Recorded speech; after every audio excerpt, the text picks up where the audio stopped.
નવા વર્ષ નિમિત્તે આપણે બધા પહેલી વાર મળ્યા છીએ. આશીર્વાદ તો બધાએ આલ્યા, પણ એક બહેન તરીકે તમને બધાને ખૂબ ખૂબ આશીર્વાદ આપું છું. ભાઈ શ્રી અમારે જે એમનું હમણાં તમે વક્તવ્ય સાંભળ્યું જોઈ મને ખરેખર આનંદ થયો કે ખૂબ સરસ વ્યવસ્થિત વાત મૂકવાની પદ્ધતિ અને આમ જે કહેવાય ને એટલી ઘડ સારી છે. વખાણ નથી કરતી એટલા બધા, પણ સાચું કહું મને સારું લાગ્યું કે એક સારો નેતા તૈયાર થઈ ગયો છે જિલ્લાની અંદર, પ્રદેશની અંદર. મને સારું લાગ્યું છે. એવા જ મારા ભાઈ, નાના ભાઈ, મારો ઉમેશ માટે મારો પોસ્ટ લઈ લે અને અંદરથી બધું કહેવાય ને વાત કરું છું. કાજુ બધું લઈ લો બધા. અને બેનશ્રી વર્ષોને આખા બનાસકાંઠાની અંદર એક મહિલા પ્રમોટ કરી પણ કિસાન અને એટલા એક્ટિવ છે. મને ખૂબ આનંદ થાય છે બેનને જોડીને. અને બાકી કેટલા નામ લઈશું અમારા બેનશ્રી પેલા જૂના બેન, અમારા શારદા બેન ખૂબ કામ કર્યું છે. બેને મારા સમયમાં 1993 ની અંદર મહામંત્રી એમના રહ્યા હતા શારદા બેન. અત્યારે તબિયત સારી નથી, પણ ખરેખર એમને પણ ધન્યવાદ કે એટલા બધા સારા કામ એ વખતે કરતા હતા જ્યારે ભાજપનું કાંઈ નહોતું. આત્મનિર્ભર બનાવવું છે. અમને ટેકની બધી વાત સંજય ખૂબ સારી રીતે અમને બધાને, પણ વિચારો કે એક ઈસ્ટ ઇન્ડિયા કંપની આવી ને અંગ્રેજો એક ઈસ્ટ ઇન્ડિયા કંપની આવીને આખા દેશ ઉપર રાજ કર્યું ને કેટલા 150 વર્ષ રાજ કર્યું. એક ઈસ્ટ ઇન્ડિયા કંપની તો જો આપણા દેશને આટલો ગુલામ કરી શકતો હોય તો આજે ચારે બાજુ ચાઇના જુઓ, જાપાન જુઓ, એક કહેવાય ને કે દરેક વસ્તુની જેટલી ચમક દેખાડી દે છે અને એ ચમક એ બધા અંજાઈ જઈએ છે. એની ગુણવત્તા આપણે જોતા નથી, દેખાય બસ લઈ લેવું છે અને એ રીતે આપણે એની અંદર અંજાઈ જતા હોઈએ છીએ.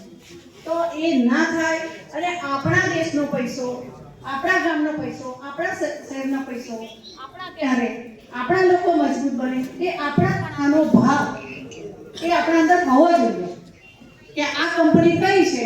હવે ટાટાની કંપનીના બી હમણાં જે મોલ નીકળ્યા ને ભાઈ, એ ટાટા કંપનીના મોલ પેલા શું કહેવાય ઇસ્કોન ને એ બધા આપણી કંપની. જો તમારે મોલમાંથી લેવું હોય તો પણ પોતાની કંપનીના, પોતાના દેશની કંપનીના.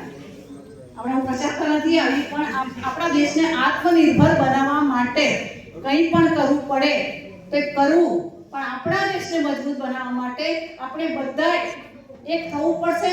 અને આ દેશને મજબૂત બનાવવા માટે, આપણા સિટીને મજબૂત બનાવવા માટે, આપણા ગામને મજબૂત બનાવવા માટે, આપણા લોકોને મજબૂત બનાવવા માટે આપણે આ સંકલ્પ લેવો પડશે. ને હમણાં તમે મને લાગે એક સંકલ્પ પત્ર બનાવી ગયો અને એમાં જોયું હશે એ આત્મનિર્ભરનું જે આખું તમારે સંકલ્પ લેવાનો છે અને એ સંકલ્પ પ્રમાણે ખાલી સહી કરવા માટે નહીં, એને આપણે આપણા મનમાં ઉતારવાનું છે અને આખી સંકલ્પ લેવાનો છે કે આજ પછી આ નવા વર્ષના પહેલી વાર મળ્યા છે તો બધાએ ભેગા થઈને સંકલ્પ પણ લેવાનો છે અને એ સંકલ્પ પ્રમાણે કારણ જૂઠું ના બોલાય અને આપણા આત્માને ના છેતરાય, કારણ કે આપણે સહી કરીને ગયા છીએ. તો એ પ્રમાણે આપણે સંકલ્પ પ્રમાણે આપણો વ્યવહાર થવો જોઈએ. અને ગૃહિણી, એટલે આ બધી બહેનો ગૃહિણી છે, એ બધાને આજના દિવસે ખૂબ ખૂબ શુભેચ્છાઓ. ગૃહિણી કોને કહેવાય તો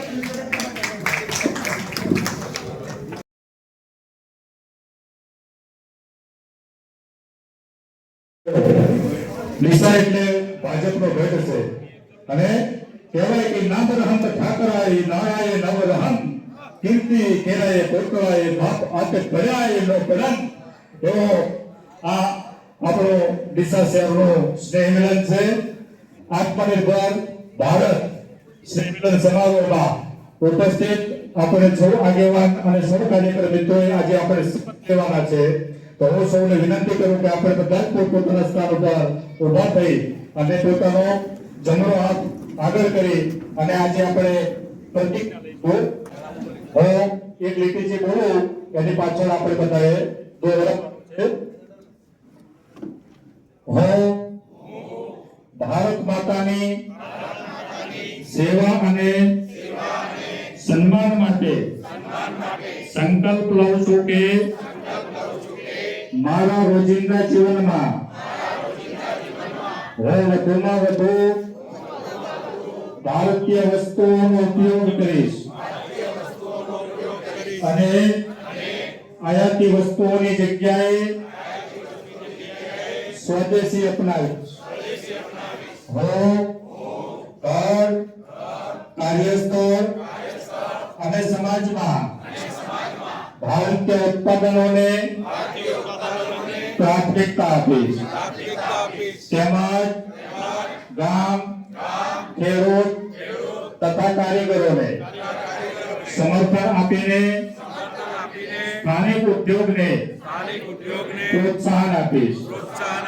હું યુવાનો અને બાળકોને સ્વદેશી અપનાવવા માટે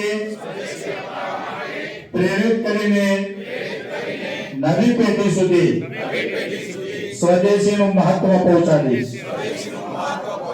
હું પારિવારિક અને સામાજિક જીવનમાં ભારતીય ભાષાનો પ્રયોગ કરીશ. હું પર્યાવરણ પ્રત્યે સજાગ રહીને સ્વદેશી અને પ્રકૃતિને અનુકૂળ હોય તેવી વસ્તુનો ઉપયોગ કરીશ અને દેશના પર્યટન સ્થળોને પ્રાથમિકતા આપીશ. ભારત માતા કી જય! ભારત માતા કી જય!